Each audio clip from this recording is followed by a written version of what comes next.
20번입니다. 20번부터는 공공임대주택 정책과 조세 정책에 관련된 내용을 공부하려고 합니다.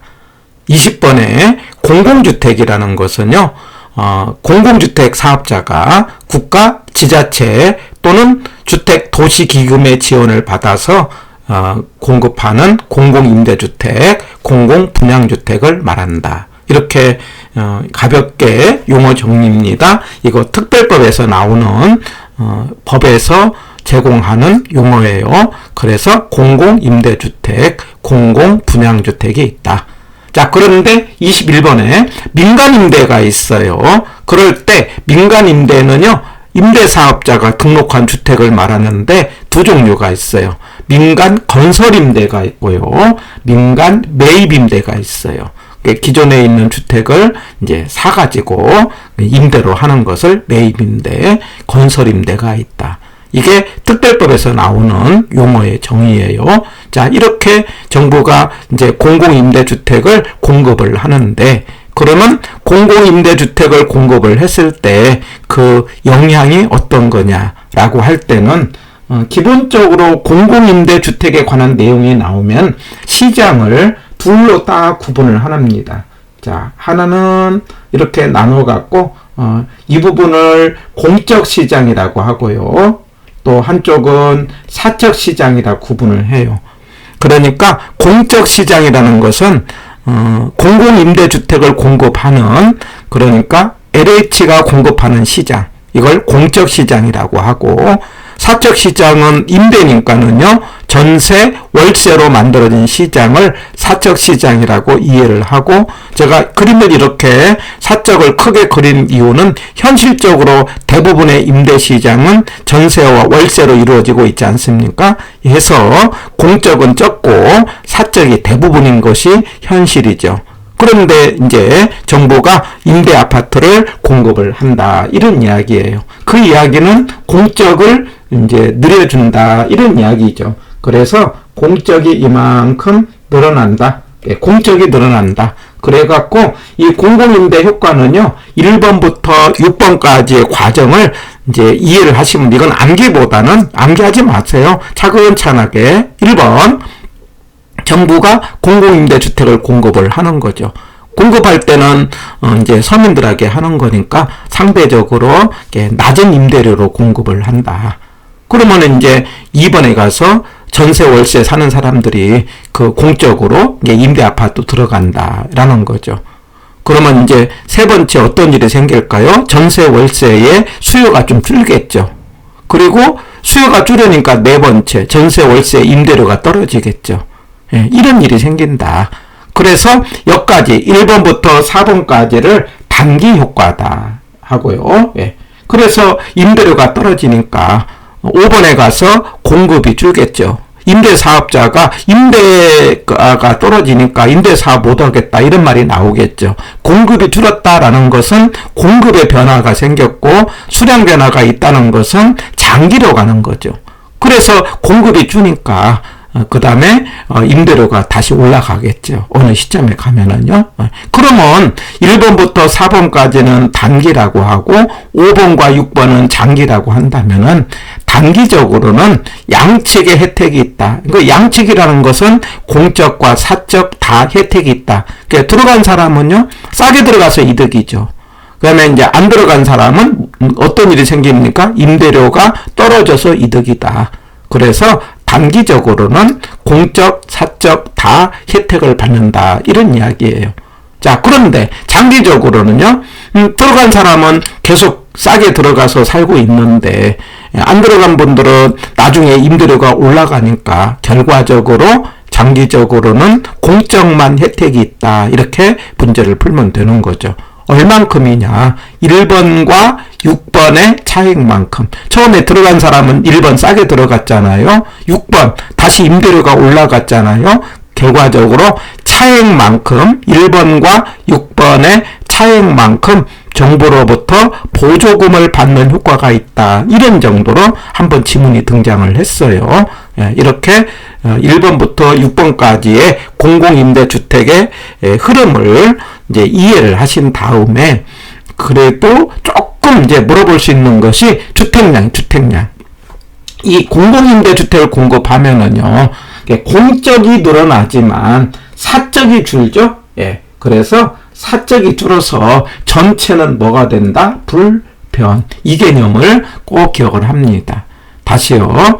예. 공공임대주택을 공급하면은 뭐는 늘지만 공적은 늘지만 사적이 줄어들어서 전체는 불변이다. 해갖고 이 주택정책에 대한 주택량에 관련된 내용 3개를 묶어서 보조를 하면은요, 저가 증가, 전체 증가.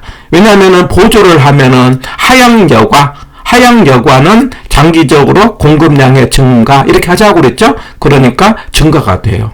그리고 뭐냐면 하향여과라는 건 고가가 저가로 내려가니까 고가가 부족하잖아요. 부족한 부분은 신규로 채워지기 때문에 결과적으로 전체도 증가, 이렇게 하고요. 일단 증가로 이해를 하시면 돼요. 예. 그 다음에 공공임대는요, 전체 불변. 예, 전체 불변. 그리고 사적은 감소. 그 다음에 규제는요, 감소라고 그랬죠. 그래서 크게 3개로요. 보조는 증가. 그 다음에 임대료 규제, 이거는 감소. 그 다음에 공공임대는 불변. 이렇게 3개 기억을 하시면 되겠어요. 그래서 여기까지가 말하자면 공공임대주택에 관련된 내용이고, 간혹 특별법에 관련된 여러 가지 공공임대주택의 용어가 있어요. 예를 들면 국민임대, 그 다음에 영구임대, 행복주택, 이제 이런 것들을 이제 용어가 있는데, 이런 용어들은 나중에 문제를 풀면서 가볍게 특별법의 용어들이니까 한번 우리 행복주택에 대해서 틀린 것으로 나온 적이 있는데 짤막짤막하게 보시면 되겠어요. 그 다음에 이제 23번에 가면은요, 공공임대주택을 공급을 하면은 재산세가 임차인에게 전가되는 현상을 완화시킬 수 있다. 자, 이런 지문이 등장을 하는데, 이 부분은 말하자면 이제 세금과 관련시켜서 우리가 세금이라는 것을 이제 부과를 하면은요, 일반적으로 세금은 공공임대 입장에서는 임대인과 임차인과 나눠서 생각을 해보면은 주인이 납세를 하는 거죠. 납세는 누가 합니까? 주인이 하죠. 예. 그리고 납세한 부분을 세입자한테 떠넘기는 현상이 생겨요. 전가라고 합니다. 그럴 때, 떠넘길 때 말하자면 세입자 입장에서는 공공임대주택을 공급을 하면은 세입자 입장에서는 갈 데가 많아요. 그러면 세금을 전가했다는 것은 결과적으로 임대료를 올려달라, 이렇게 요구를 하는 거예요. 그러니까 주인이 세입자한테 세금을 가지고 임대료를 올려달라고 하면은 세입자가 뭐라고 하는 거니? 갈 데가 많으니까 저 나가겠습니다, 이렇게 말을 하는 거죠. 그러면은 이렇게 떠넘기는 것을 올릴 수가 없어지는 거죠. 그걸 시험 문제는 공공임대주택을 확대를 하면 세입자가 갈 데가 많아져서 임차인에게 전가되는 것을 완화시킨다, 이렇게 표현을 하고 있어요. 나중에 다음 강좌에서 세금과 관련돼서 한 번 더 보도록 하겠습니다. 23번 지문 이해하고요. 그 다음 24번, 이제 우리가 조세 정책이 있는데 부동산에 관련된 세금은 이렇게 3개가 있어요. 취득 단계, 그 다음에 보유 단계, 처분 단계가 있는데, 대략 이런 내용들은 세법에서 또 언급을 하고 있는데, 우리 1차만 아시는 분들은 우리가 취득 단계에 내는 세금, 의외로 최근에 많이 출제가 되고 있어요. 그래서 증상인, 이렇게 증여세, 그다음에 상속세, 인지세는 취득 단계에 내는 세금, 증상인, 이렇게 3개 기억합니다. 증여, 상속, 인지는 뭐라고 한다? 취득 단계. 그 다음에 보유 단계를 많이 묻고 있는데, 우리가 종부세라고 하죠. 재산세라고 해요. 그런데 종합부동산세는 국세고요. 재산세는 지방세다. 이렇게 구분해서 기억하고, 처분 단계 양도소득세, 그리고 지방세로는 이제 지방소득세다. 양도소득세는 국세다. 이런 얘기예요. 이 표 꼭 기억을 합니다. 상대적으로 어려운 건 아닌데 출제가 최근에 잘 되고 있어요. 그래서 취득 단계, 증상인, 증여, 상속, 인지. 그 다음에 지방세는 취득세하고 등록면허세, 우리 취등록세 이렇게 이야기하지 않습니까? 예. 그 다음에 보유 단계는 종합부동산세와 재산세, 종부세는 국세고 재산세는 지방세다. 그 다음에 처분 단계는 양도소득세, 지방소득세 이렇게 구분해서 기억하시고요. 그 다음에 24번을 보면은요, 조세를 통해서 땅을 이렇게 간접 규제하는 방법이죠. 우리가 간접 방법 4개가 있는데 금보세행 이렇게 하자고 그랬죠. 예, 금융지원, 규제, 보조금, 세금. 항상 세금과 부담금은 같이 가는 걸로 하자고 그랬죠. 그 다음에 행정지원은 간접 개입이다. 자, 그 과정에서 소득을 재분배하는 효과. 이게 소득 재분배 이런 말이 나오면은 부자 것을 뺏어다가 서민 준다. 이렇게 하자고 그랬죠? 그런데 우리 시험에 나온 게 3개가 나왔어요. 제가 누인공 이렇게 하나 외자고로 해요. 누진세, 임대료 규제, 공공임대. 첫 글자로 뭐라고 기억하자? 누인공, 누진세, 임대료 규제, 공공임대는 소득의 재분배인데, 소득의 재분배는 한쪽을 손해보게 만들고 다른 쪽을 이득보게 만드는데, 누진세는 말하자면 세율을 부자한테는 세금을 많이 매기고 서민한테는 면제를 해주는 거죠. 이런 걸 차등세율이라고 하죠. 그래서 부자 것을 뺏어다가 서민 주는 효과를 가져와요. 그래서 대표적인 소득 재분배가 누진세고요. 예. 그 다음에 이제 임대료 규제 그러면 주인과 세입자 입장에서 주인을 손해보게 만들고 세입자를 이득보게 만드는 거 아닙니까? 그러니 이것도 소득의 재분배. 그 다음에 공공임대를 정책을 하면은요, 누가 손해가 되느냐 하면은 임대업자가 손해가 되죠.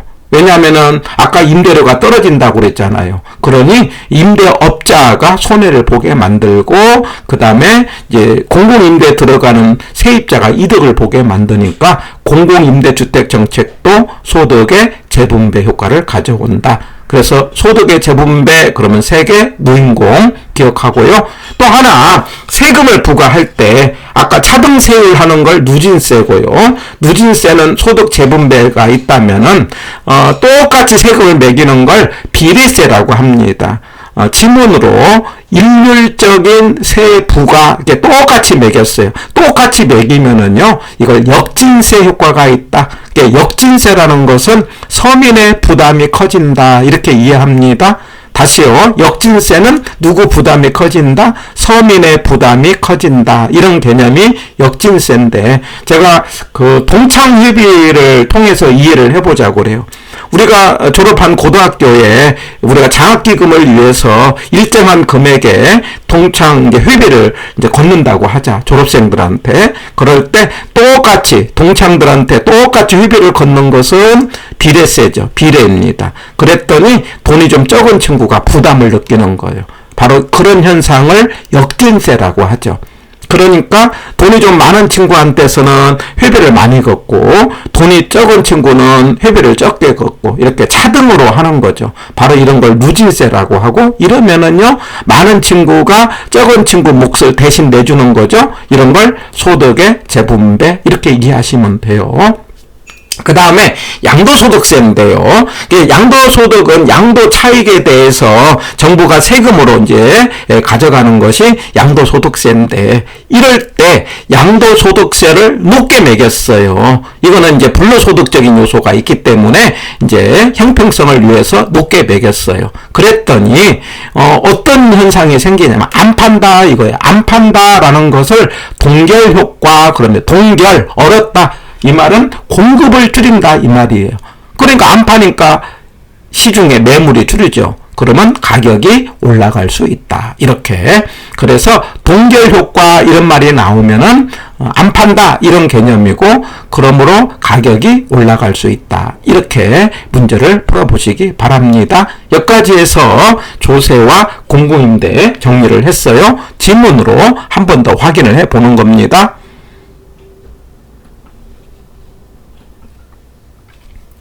9번입니다. 자, 틀린 거 됐어요. 1번. 공공임대주택의 공급은 소득 재분배 효과를 기대할 수 있다. 자, 이거 맞는 걸로 하자고 그랬죠? 예, 소득 재분배 그러면 3개가 있는데 누인공, 누진세, 임대료 규제, 공공임대 해서 1번 맞고 2번 주거급여. 지금은 이제 그 보조금을 주거급여라는 형태로 우리에게 지금 하고 있어요. 그래서 주거 안정에 필요한 임차료 등을 지급하는 것, 이거 주거급여라고 하죠. 맞습니다. 지금 하고 있어요. 3번 정부가 임대료를 균형가격 이하로 규제하면 민간주택의 공급량을 감소시킬 수 있다. 맞죠? 어떻든 싸게 하라고 하면은 공급이 많아진다, 적어진다? 적어진다. 이렇게요. 그다음에 4번 정부가 저소득층에게 임차료를 보조해주면 저소득층의 주거의 질적 수준이 높아질 수 있다. 맞습니다. 그래서 우리 지난번에 불량주택의 문제는 시장의 결과라고 하자고 그랬죠. 소득이 없어서 불량주택 문제가 생기니 이 소득을 올려주는데 소득을 올려줌으로 인해서 주거의 불량주택 문제가 어느 정도 해결된다. 바로 이렇게 주거의 질을 높일 수 있다. 이렇게 말할 수 있어요. 자, 5번 공공임대는요, 한국토지주택공사 LH죠. 외부 지원 없이 자체 자금으로 건설하여 임대를 목적으로 하는 거다. 그런데 우리 이거 틀렸죠. 우리 아까 특별법에서 뭐라고 했는 거니? 국가, 지자체, 주택도시기금의 지원을 받아. 이렇게 법으로 나오고 있지 않습니까? 국가, 그 다음에 지자체, 주택도시기금의 지원을 받아. 이런 말이 나오니까 5번이 틀렸고 여기 9번의 정답은 5번이 되겠습니다. 10번입니다. 자, 이런 식으로 그냥 가볍게 부동산에 관련된 세금, 보유단계 국세는 뭐라고 했다? 종부세, 그 다음에 지방세는 재산세, 처분단계는 양도소득세 꼭 기억하시고 정답은 1번이 되겠죠? 해서 세금, 보유단계, 취득단계, 그 다음에 처분단계 이런 개념 우리 정리해 보시기 바랍니다.